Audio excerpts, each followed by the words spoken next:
My home pot rack houses quite a few cooking vessels, but this one is unique. This is a paella.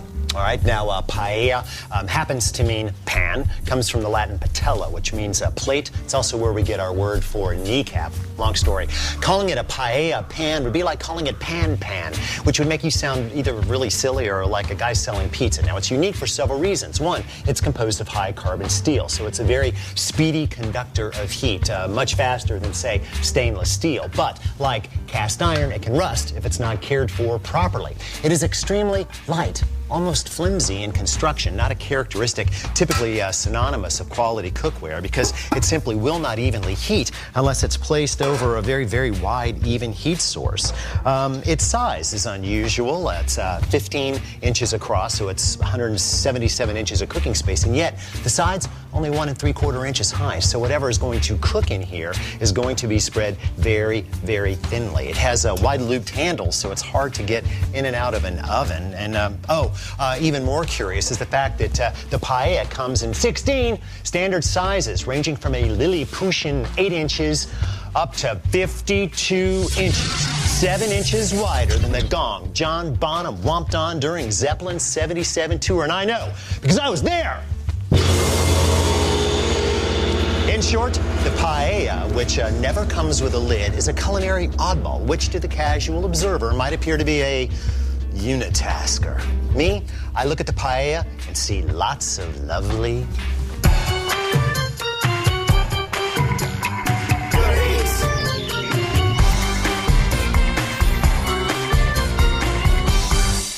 If we're going to get our collective heads around this paella concept, we would do well to consider a few thousand years of Spanish history first, starting with the Romans, who conquered and ruled most of the Iberian Peninsula between 218 and 17 BC. Now, besides advanced road-building techniques, aqueducts, and the like, Rome introduced the patella, which had a curved rather than a flat bottom. Intended primarily for frying, this wok-like vessel was versatile, portable, and could even double as a shield in a pinch.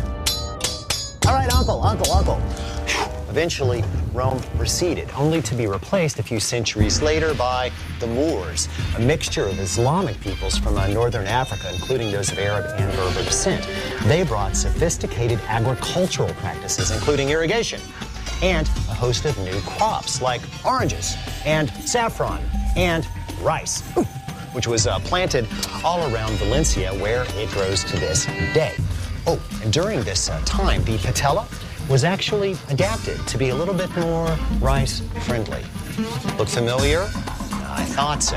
Well, eventually, Christian armies hoping to spread the smelly medievalism of the Dark Ages over Spain's culture of science, education, art, and enlightenment ran the Moors slap out of town. But the rice culture and the paella remained. Now, let's talk about that rice for a second. Most Americans are familiar with long grain or indica rices, which are much longer than they are wide. Now, if you were to unzip one of these and look inside, you'd see two different types of starch structures. You'd see this kind of clustered, star-shaped, multi-branch amylopectin molecule, and you'd see a lot more of the long and straight amylose starch structures, okay? Because it has so much amylose, this rice will actually cook up light, fluffy, and keyword, separate. We like separate rice here in America. And when cooled, well, it becomes very, very crunchy because all of these molecules tend to realign, to crystallize, in fact, which is why refrigerated leftover Chinese takeout rice is like chewing on rocks till you reheat it. Now, the rice that the Moors planted in Spain is a medium grain japonica rice, obviously much shorter than long grain and a little bit more rotund. If you were to open up one of these guys, you'd see a much higher number of the amylopectin molecules. That allows this rice to remain firm even when completely cooked. And it also promotes stickiness as the starch seeps out around the rice, can grab hold of other kernels, literally adhesing. So that makes some very interesting culinary possibilities like paella possible. Thanks to the internet, American cooks can choose from a wide range of authentic European rices for their paella, starting, of course, with Spanish rices. Now, here we have the famed arroz bomba from Murcia. Technically, a short grain rice, but it is the boutique rice of Spain with boutique prices to match. I typically reach for a rice labeled as arroz Valencia, which is not really a variety per se, but rather a mixture of Sinia and Bahia rices. And then here we have my very favorite, Calaspara, which is easy to identify because it traditionally comes in a big cloth sack like that. Now, if you don't go with a Spanish rice, you could use almost any Italian arborio risotto rice, but keep in mind, these can be very, very sticky to work with. So if you're going to go that way, try to reach for a Violone Nagna from the Veneto region. All right, now that we have chosen the appropriate rice to cook in our paella, we need to contemplate the liquid the rice will cook in the paella. 3 cups of rice will require 9 cups of liquid, and I'm using chicken broth here. Homemade would be best, obviously, but if packaged broth is a must, just make sure it's low sodium. Now I'm going to use a kettle for this because it'll be easier to dose into the paella. Just bring it to a simmer over medium-high heat, and we will face the hardware. As previously noted, the paella, the pan that is a thin carbon steel. It must be positioned over a very, very even heat source if it is to properly perform. Now, that's actually a difficult thing to pull off in the modern American kitchen, but ask any reliable Spaniard and they'll tell you that paella is a dish always prepared al fresco, over a fire, in fact, built of orange tree trimmings and grapevines. And I'm out of both of those, but lump charcoal, that I've got. That's right, kids. Paella is a grilled rice dish. I always use a charcoal chimney to light my charcoal, and of course that is fired just with some newsprint. But I like to spritz mine down with a little vegetable oil, essentially turning it into an oil lamp that will burn for about 4 times longer than the paper would by itself. So that's ready. Now the charcoal. I want exactly 4 pounds total, and yes, I really do weigh my charcoal. It's the only way to be sure here. Our first dose will be 2 pounds. That will go directly into the chimney. Be careful, get a little dusty here. There. And we'll go ahead and fire that. That should be rocket hot in 10 to 15 minutes. So I'm going to go ahead and measure out another 2 pounds that we will add to the fire a little bit later on. There. I'll be back.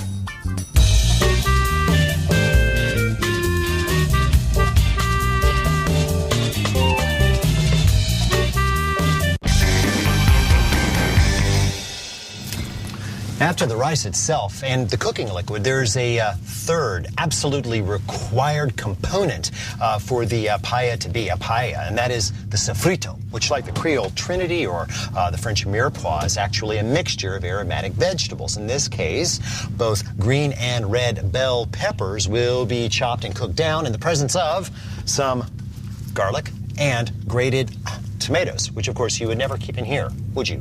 Good.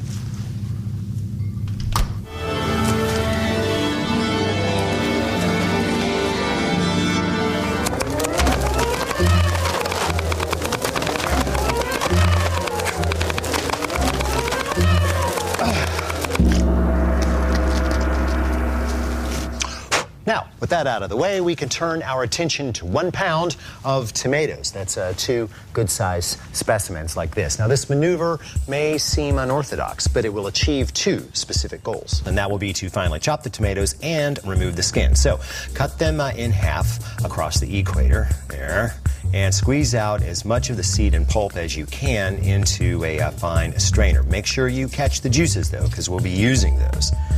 There. Now, break out your box grater. That's right, a plain old box grater. On the big hole side, hold the tomato thusly and grate. You know, the only other way to reliably remove tomato skins is to boil, shock, and peel them, and that's a pain. Besides, look at this. Make a wallet out of that. So, once you've got all your tomatoes grated, there we go, move them into the tomato juice. We'll just get rid of the seeds and the membrane. This is the good stuff. Okay, Sofrito software is ready and standing by. That leaves one last required component: spices.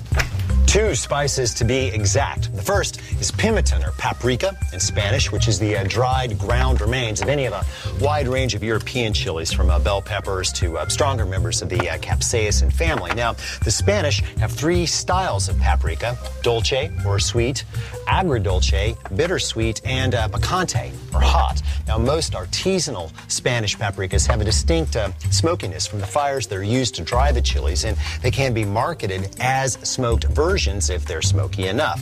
Now, this one is smoked sweet paprika, and it's my favorite one.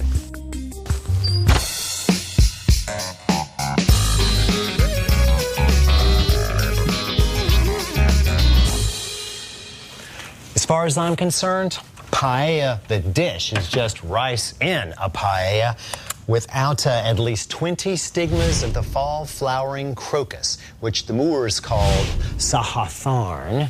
That's a mashup of their words for thread and yellow, known far and wide today as saffron, which also happens to be the most expensive food on earth. On par, in fact, gram for gram with gold, which is why I take precautions.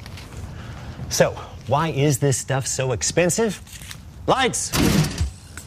For one thing, saffron is unique. These little stigma are essentially the bits of botanical plumbing that pollen goes down for reproductive purposes. And they contain a curious and powerful aromatic compound called saffronol, a pungent, woodsy, kind of bittersweet flavorant called picrochrocin, and a potent pigment as well, which has been used to dye the robes of kings and high priestesses for millennia. Now, consider the fact that saffron is rare, okay? The fall-flowering crocus doesn't grow in many parts of the world, and each flower only has 3 stigma, and it takes roughly 70,000 flowers to produce a finished pound of this spice. Now, it's no surprise that saffron has a long history of adulteration, so it helps to know what you're looking for and at. Now, in Spanish mancha or Iranian pashol grades, the stigma will be connected to the yellow style. That's kind of the tube that holds up the stigma there. Now, although the style is flavorless, its presence in the saffron is a sign that it hasn't been dyed, okay? Now, the styles have been picked away in Spanish and Kashmiri coupe grades and in Iranian sargals, which means that they will cost more, and unfortunately, they can be faked. How do you avoid being ripped off? Well, the real stuff will always be expensive, fragrant, and it will very quickly turn water bright yellow. Behold. Now, this is after only about 3 minutes. You can see the water is bright yellow, and the stigmas themselves are still very distinct. They haven't dissolved at all. Now, compare that with this discount saffron. Okay, you can see that the water is kind of murky and reddish. That's because there were dyes involved. And if you look close, you can see there are actual crocus stigmas in there. But look at all this mushy stuff. What is that? Well, it's probably safflower stigmas, not crocuses. Okay, that's a ripoff. So, my advice: buy small portions, say half a gram at a time, of Spanish or Iranian saffron. Those are usually the most controlled. Buy from a reliable internet source. They're out there. And store tightly sealed in a cool, dark, secret place.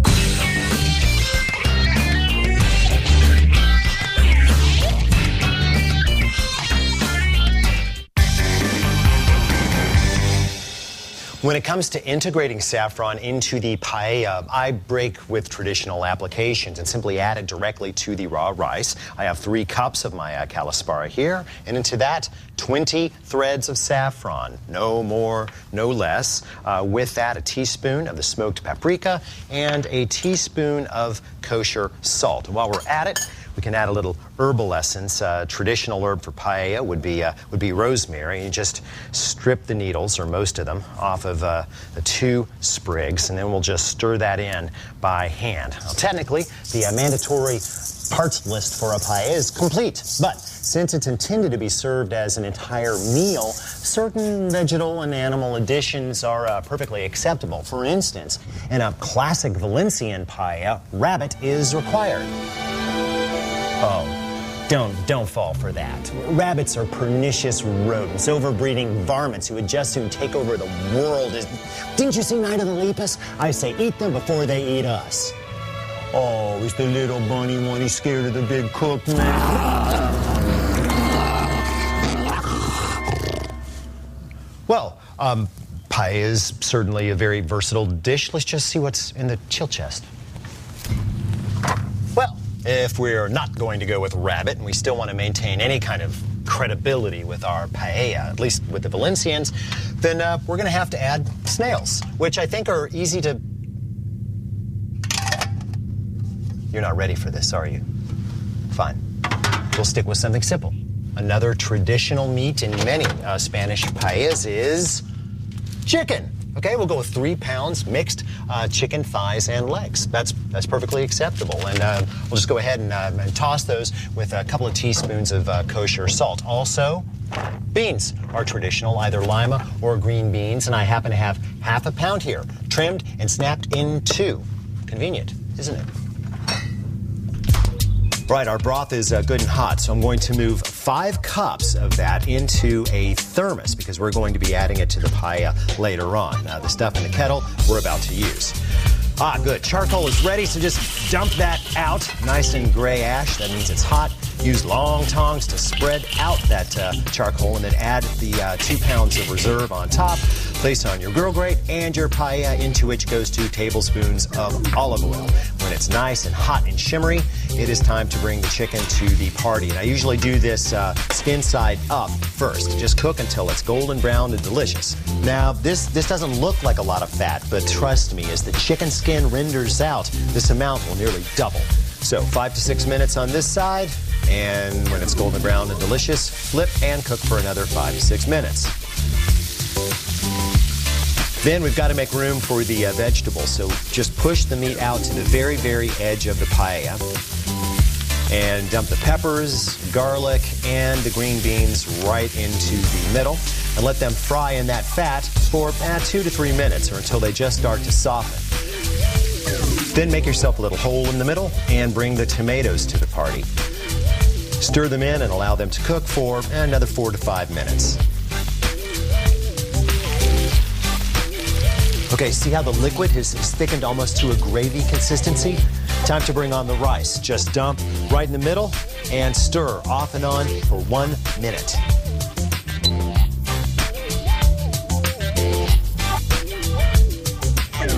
There.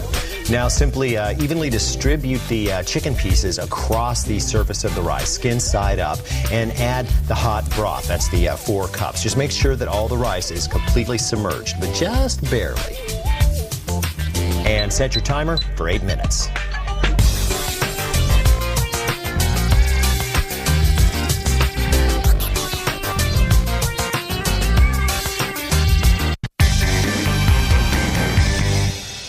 Okay, 8 minutes have passed, and as you can see, the paella is almost dry. Time for a second dose of liquid, but I want to deliver it only where the rice looks a little on the dry side. So I'll give it a dose right here, and a little over here as well. There. Now we'll let this cook for another 8 minutes, and wow, that's some thirsty rice. All right, time to test. Looks good. Tastes good, but just a hair underdone. So let's give it another shot or 2 of the reserved liquid and another 2 minutes of cooking. Rice looks just a little hard there and there, so let's drizzle it on. There. Okay, we're close, but I still see just little bubbles kind of spitting up here and there. That means it's not quite dry underneath. So let's let it go for another, say, 3 minutes. And don't worry about burning the bottom. Remember, as we coast to a perfect doneness here, the heat from the charcoal is actually dying down. Now, the rice looks nice and shiny, but there's no liquid bubbling, so I think we're done here.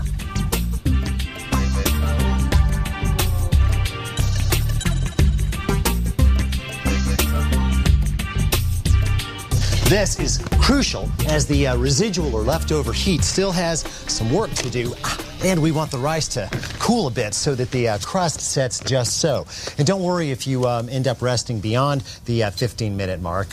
Half an hour, even an hour wouldn't matter because medium grain rice won't harden up the way that long grain rice will. But this is definitely one of those your patience will be rewarded kind of situations. I'll be back.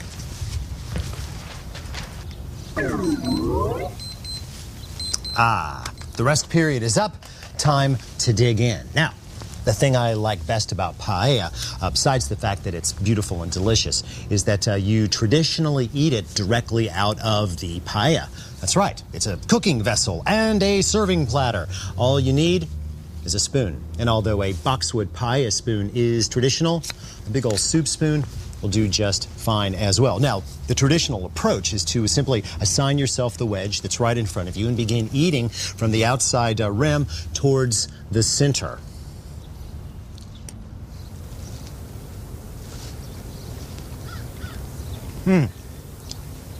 Delicious. In fact, it tastes like more. Get it? It tastes like... Never mind. And so, America, what may have appeared at first glance to be a flimsy, antiquated unitasker turns out to be a powerful arrow in our culinary quiver and well-deserving of a permanent position on the pot rack. As for the 52-inch monster paella, well, it may not seem very practical, but look at it this way. If Zeppelin ever does tour again, you'll be ready for that special moment and a whole lot of love. And you'll be able to feed all the roadies at one time. See you next time on Good Eats.